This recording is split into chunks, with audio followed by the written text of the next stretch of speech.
ដែលទៅមុខឲ្យមកចាំងាកក្រោយបើសិនជាមានអារម្មណ៍ថានៅពីក្រោយសុទ្ធតែជាពពកខ្មៅ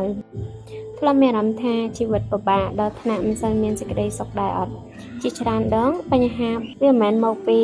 ពិភពលោកជុំវិញយើងទេប៉ុន្តែវាមកពីរបៀបដែលយើងគិតនិងប្រតិកម្មចំពោះវាថ្ងៃនេះខ្ញុំនឹងចែករំលែក3យ៉ាងដែលជួយបង្កើនគុណភាពជីវិតរបស់អ្នក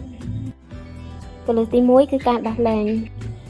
ការខឹងសម្បារការសោកស្ដាយនិងរឿងអតីតកាលដែលអ្នកមិនអាចផ្លាស់ប្ដូរបាន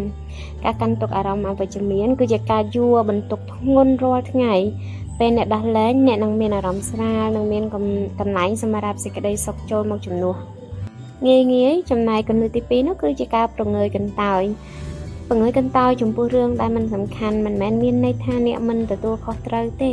ប៉ុន្តែត្រូវរៀនមិនឲ្យពាក្យអវិជ្ជមានឬមតិរបស់មនុស្សគ្រប់គ្នាមកគ្រប់គ្រងអារម្មណ៍របស់អ្នកពេលខ្លះការមិនខ្វល់ខ្លាំងពេកគឺជាសន្តិភាពផ្លូវចិត្តដ៏មានតម្លៃចំណែកកលឹះទី3នោះគឺជាការទុកពេលមិនមែនគ្រប់បញ្ហាសុទ្ធតែត្រូវដោះស្រាយភ្លាមទេហើយក៏មិនមែនគ្រប់ក្តីសុបិនសុទ្ធតែសម្រេចក្នុងពេលមួយយប់ដែររឿងល្អជាច្រើនត្រូវការពេលវេលាដើម្បីរីកចម្រើនដូច្នេះចូលអត់ធ្មត់បន្តខិតខំហើយជឿជាក់លើដំណើររបស់ខ្លួនប្រសិនបើអ្នកចង់បង្កើនគុណភាពជីវិតសូមចងចាំគន្លឹះទាំង3នេះដោះលែងរឿងដែលមិនអាចផ្លាស់ប្ដូរប្រងើយកន្តើយចំពោះរឿងមិនសំខាន់និងទុកពេលឲ្យអ្វីដំណើរការតាមធម្មជាតិជីវិតដែលស្ងប់សុខមិនមែនមកពីការមានគ្រប់យ៉ាងទេប៉ុន្តែមកពីការរៀនរស់នៅជាមួយអ្វីដែលមាន